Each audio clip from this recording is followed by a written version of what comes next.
All right, chat. I may have just recorded this whole video for 30-40 minutes and my mic was currently turned off. So we're going to do this again because I love you all. I want to talk about the new artifact perks and also the synergies that may happen, potential metas coming up. Just kind of go over not like everything in the stream, just really focus on the artifact perks and kind of stuff related to the artifact perks coming on the stream. And we're just going to start off looking into artifact perks. Now, these are going to be what we have in game. They do show some additional artifact perks. So if you wait along to the end of the video, I will talk about that. I don't know if they're just going to be for Act 2 or Act 3, but this is what we have. And they don't show all of them. There's like 2 or 3 they leave out. So I'll update this video once we know the other ones. But just for what we've seen in the stream, we're going to have anti-barrier scout, overload SMG, unstoppable pulse, anti-barrier shotgun, and overload grenade launcher. Obviously all of these are just kind of fine. Like there's nothing too crazy. Like you're just kind of dictating what we're gonna have to run. Overload SMG, I kind of have my beef with that one. But moving on to the actual artifact perks, and what's really cool is this time around, the column 2 perks actually are interesting. It's not just, oh, reduces your mod cost to 1, or this origin trait does this thing. They've actually really made them interesting this time around. So first off, we have one with Frost. So while Frost armor is active, stasis weapon gains increased reload speed and stability. Stasis swords gain increased guard resistance. So Frost armor is going to be very strong this season, especially once we get into some of the other artifact perks. When I first did this, I was reacting to everything. Now I kind of know everything. It's going to be a lot easier to talk about with the synergize. But Frost armor, getting this increased reload speed is going to be nice. Obviously stability for PvP, but you know, just a reload speed up depending on how much it scales or how much it gives. I mean, this is just going to be great to have. Also, by the way, the sword resistance could be interesting potentially with some builds, looking at you Titans, but on its own, I think it would be better if it was charge rate. But killing breeze, so rapid weapon final blows grant you bonus to mobility. Weapon final blows with the Dark Ether Reaper origin trait count as more than one. So the Dark Ether Reaper origin trait is, I don't know exactly what it does, but it's going to have some sort of like, I think, stacking mechanic, and it's also going to, I'm pretty sure it's what the new weapons have, like the weapons that you're going to get from the new onslaught. So keep that in mind. So rapid weapon final blows grants you mobility. I mean, this obviously, I mean, it gets to be okay, I guess, for moving a little faster. Maybe this can work into some specific hunter builds. This is, I feel like, mainly going to be a hunter artifact perk, depending on if it means mobility stat or you straight up just sprint faster, kind of like, you know, amplify. We'll have to wait and see. I don't think it's going to be too crazy. Hunters definitely will take advantage of this the most, though. Now, the next one is going to be Enhanced Ether Generator. So the Dark Ether Reaper origin trait has a chance to spawn an extra Dark Ether charge. This is what I was talking about with like kind of like charges or whatever. But then also, if you have a weapon that has the origin trait, it's going to be overcharged when that modifier is active. So we've seen that before with the other origin traits. So that's nice. But this also will just make the origin trait better. I don't really know exactly what it does, but this is going to be great to have because a lot of these other artifact perks really incentivize using these origin traits. Now, next up is Fill the Revenant. So you're going to deal increased weapon damage to Scorn, and then wearing Shade Stalker armor, which is going to be the new seasonal armor, 0 to 4, is actually going to increase the bonus damage. Now, obviously, just doing more damage to Scorn in a Scorn-based season is going to be very good. Depending on the amount of extra damage you get on the armor set is really going to determine if you want to wear the extra armor. Obviously, more damage is a great bonus. We'll just have to wait and see how everything scales. I imagine the base one's probably just like 5%, maybe 10%, and then maybe it can stack up to something like 25. Not exactly sure, but even if you just use this as more damage to Scorn and you use other armor, it is still just going to be a great one to click on because more damage is just more damage, especially when they're the main theme of the season. Probably going to want that for the day 1 dungeon. Now, next up is Rapid Impacts. So dealing damage with grenade launchers temporarily increases the reload speed of the grenade launchers. So grenade launchers are going to be a heavy focal point this season. The new exotic primary grenade launcher, or even things like Fight and Line, are going to benefit very well from this because just dealing damage is going to increase the reload speed. Even on things like heavy grenade launchers, and I guess even special too, special kind of being the least amount, but or maybe like mountaintop would be very good. But heavy weapons, this is also going to be very strong because you're just going to have even faster DPS rotations because you can reload the grenade launcher faster. This is going to be pretty much, I think, a must slot for the DPS meta coming up in the episode, because spoiler alert, it is probably going to be grenade launchers, and this is probably another one you're going to want to have if grenade launchers are going to be the meta, and like I said, I'm pretty sure they're going to be. But moving on to the third column, we're going to have another stasis one called Wind Chill. The rapid stasis precision hits grants you a stack of frost armor, and then rapid precision hits from weapons that have the origin trait will grant you more stacks of frost armor. So again, they really want you to use this origin trait to buff the original benefit, but getting frost armor for doing rapid stasis weapon precision hits is actually pretty solid. This will obviously pair with the other origin trait to increase your reload speed and stability when you have frost armor. Frost armor is also just damage reduction, so just shooting an enemy will get you damage reduction. On lower tier content, depending on the amount of like rapid hits you have to get, I don't think it's going to be as useful, but you don't really need frost armor. Lower tier content, where this is going to come into play, is going to be higher tier content, because you could just get rapid stasis hits and you're going to get damage destruction, and then you could also pair that with reload speed. You're going to get a bunch of good benefits. Now again, if you're using the origin trait, this is going to get more frost armor, but the cool part is a lot of the artifact perks this season are going to be able to be boosted with the tonics or the potions, however you want to call them. I don't know if there's going to be a certain amount that you can have boosted at one time, if there's only one or maybe like 2 or 3, but the boost for this one is going to be dealing stasis weapon damage to slow targets has a chance to spawn a stasis shard. So kind of a neat benefit. If you're using stasis weapons, there's a good chance you're going to be able to apply slow, because you're probably playing into a stasis build or maybe running a weapon with chill clip. So this is just going to be a nice little stasis shard you can make to get some melee energy. This boost isn't too crazy, and if there is a limit, I don't know if I would use my boost for this one, but if you are playing into a stasis shard build, this could obviously be pretty decent. But next up, we're actually going to move to concussive reload, which is basically just breach and clear. So use a grenade launcher to damage a boss, damage a champion, or break a combatant shield, weakens them. So now your grenade launchers weaken enemies, and this is another reason I was saying heavy grenade launchers are probably going to be the meta. You're going to get that increased reload speed, you're going to get that weaken now, so the boss is just permanently going to be taking 15% more damage. I imagine this is just going to be the 15% weaken, not anything else crazy, but you can boost this so when you use your grenade launchers to damage all the same things or break the shield, it will automatically reload stowed weapons. So there could be some sort of DPS rotation where you shoot all your heavy grenade launcher, you can swap to a special, shoot that, it's going to reload your other grenade launcher, and you can just keep going back and forth, never having to reload, while also constantly applying weaken. Now if it doesn't work like that, you can then also resort back to the other artifact perk of getting that increased reload speed. Now if there's going to be this infinite chaining of just never having to reload, then the reload speed artifact perk really isn't that good, unless you are just specifically using it for the single shot or the primary ammo grenade launcher. But for heavy, won't take that much advantage. But for this, I mean, obviously it's breach and clear, you have to boost it to get the full benefit, but I mean, it's going to be broken. It's going to be so good. It's going to make grenade launches definitely the meta as transit, cataphract, anything like that. It's going to be ridiculously strong.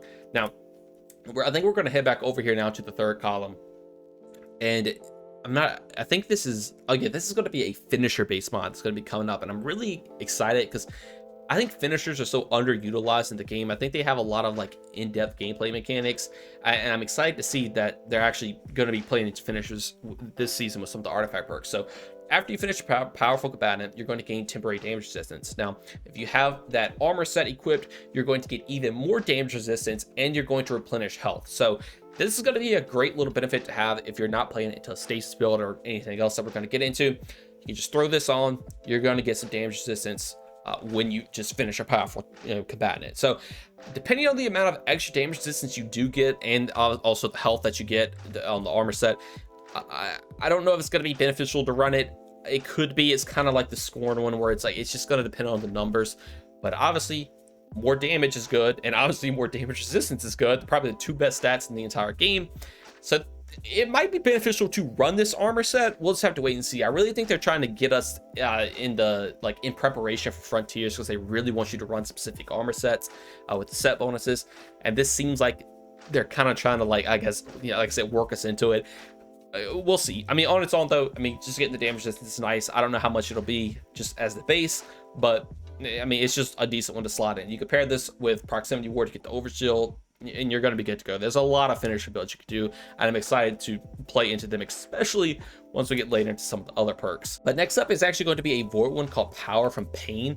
So rapid final blows against weakened targets grants you Devour. Obviously on paper, this seems very strong. It's going to depend on the amount of rapid final blows you have to get. If it's like 4 or 5, I don't foresee it being as good, but if it's like 2 or 3, I think this could be very strong. This is gonna, in my opinion, this is gonna kind of just work like Buried Bloodline in a way for any void weapon, because Buried Bloodline gives you Devour after like 4 kills, and it also weakens enemies. You can kind of view that in this way, but obviously with this, you have to have a way to weaken enemies, but you could throw a grenade, kill like 4, maybe 5. Again, hopefully it's 2 or 3.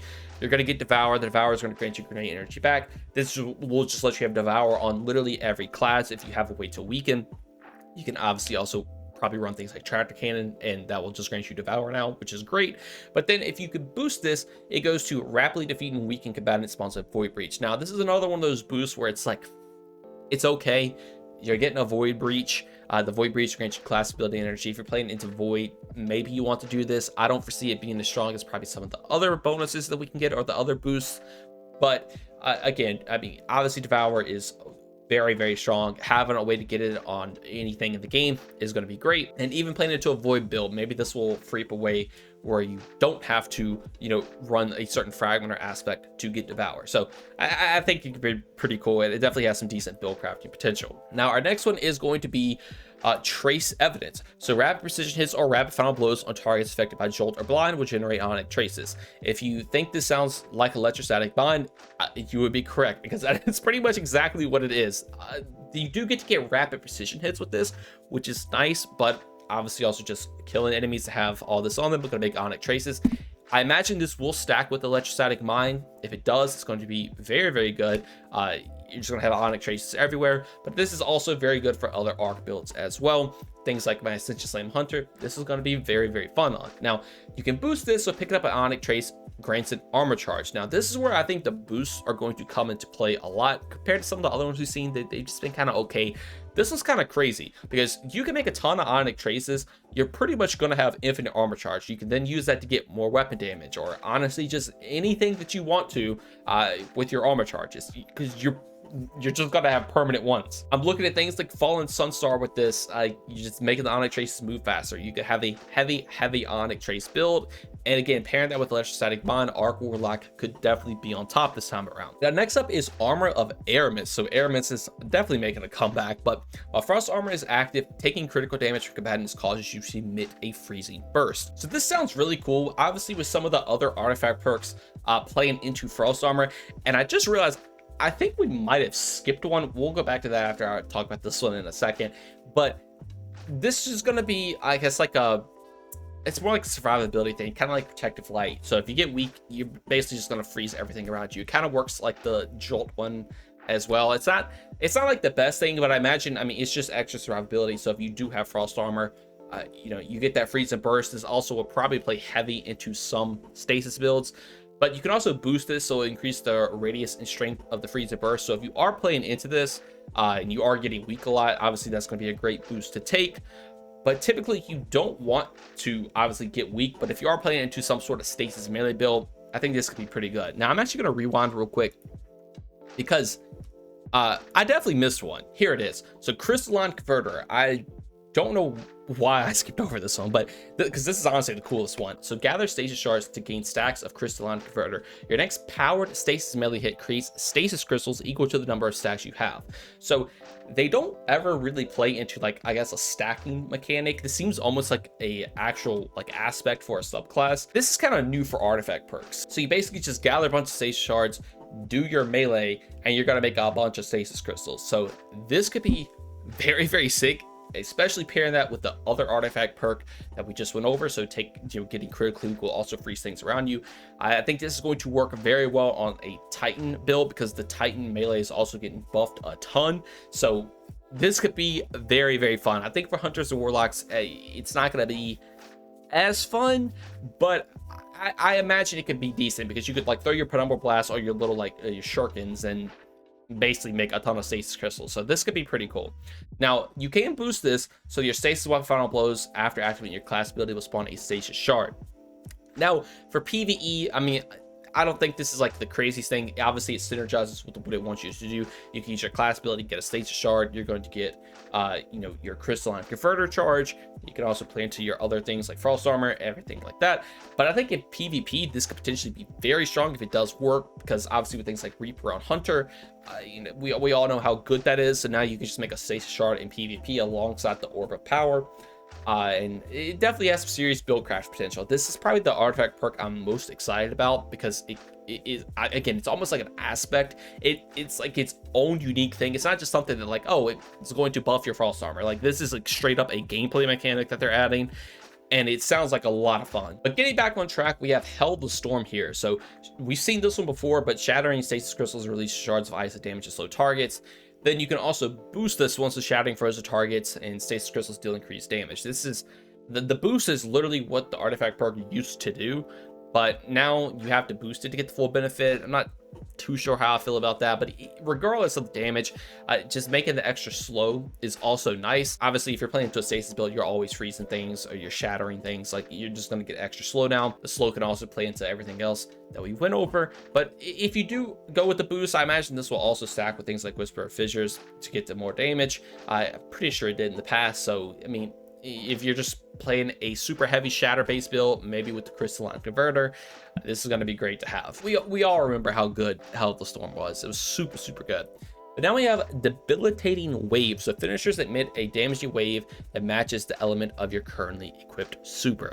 So this reminds me a lot of things like Felwinter's Helm, or even the, you know, the fragment on Prismatic. If there was ever a time for finisher builds to be a thing, it is 100% this episode, because Onslaught is also going to be kind of like the main theme. It seems like you're going to be able to easily apply this to a bunch of ads. Now, this also does have a boost, so if you have an Arc, Void, or Stasis super equipped, it will also apply Blind, Weaken, and Slow respectively. So obviously Arc will do Blind, Void will do Weaken, and Stasis will do Slow.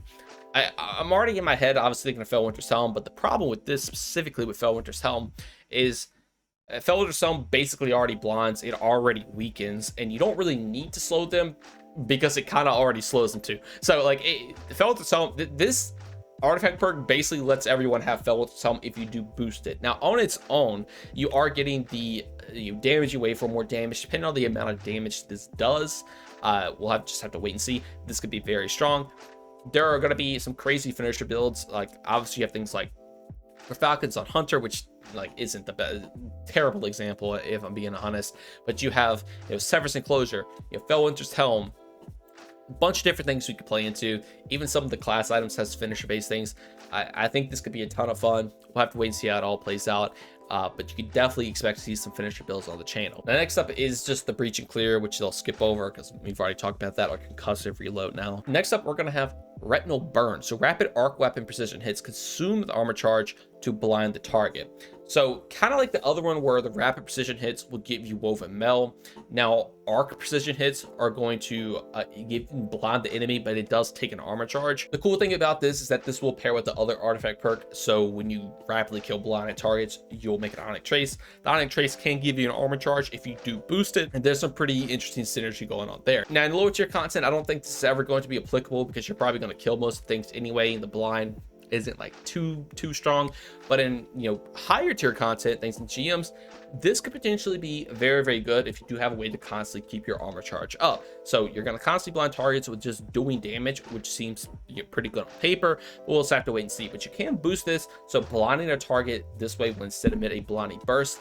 I think if you are heavily playing into a blind build, this probably will be a decent one to boost, because the burst is just going to be a lot better than just blind a single target. You know, you can hit a bunch of enemies around whatever enemy you're shooting, and then nothing's going to shoot at you versus just one thing not shooting at you. So I think this is interesting. It definitely has some potential. I just don't know how strong it's going to be, again, just depending on the amount of rapid hits it takes. But getting into the fifth column now, obviously these are going to be the big perks. I mean, I feel like they've honestly done a pretty good job with some of the other perks as well, especially in like column 2, making them interesting. But we have kinetic impacts. So sustained damage with a power grenade launcher causes the combatant to emit a shockwave that damages nearby combatants. The shockwave can stun unstoppable champions. So the fact that this is kinetic, I imagine it's going to do kinetic damage, kinetic impacts.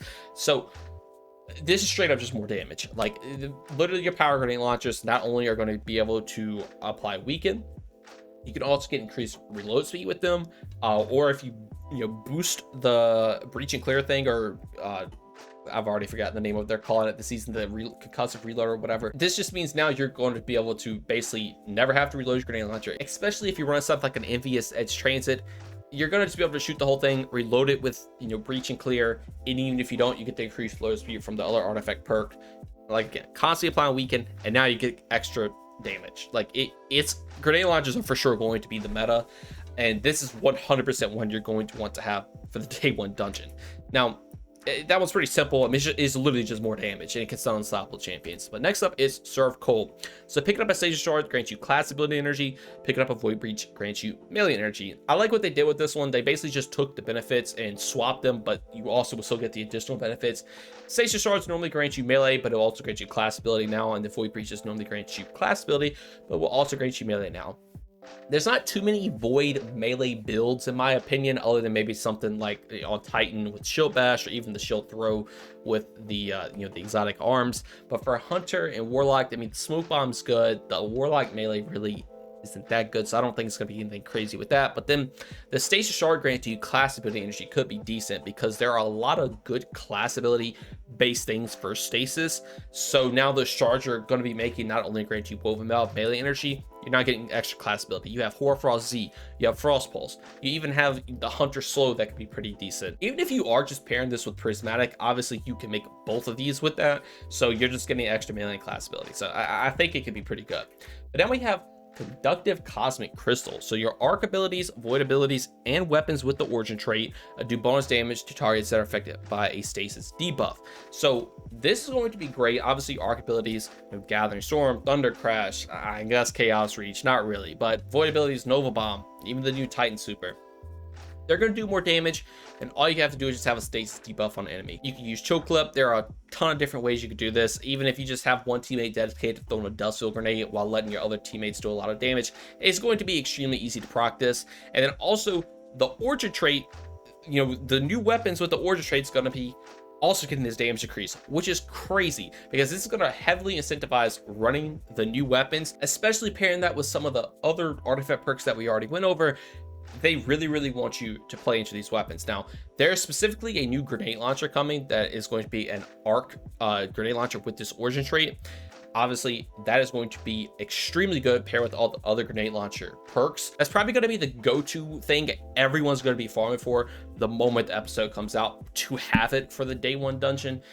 Because I think it is just by far going to be the best option if you do have this, and the kinetic grenade launcher perk down there with everything else is going to put out a ton of damage. Now, you can also boost this though, so increase the bonus damage to combatants affected by a stasis debuff. So now it's literally just more damage. Obviously, we don't know the damage numbers quite yet on this, but even if it's just 10%, like it's 10% more damage, maybe it goes up to like 25 with the boost.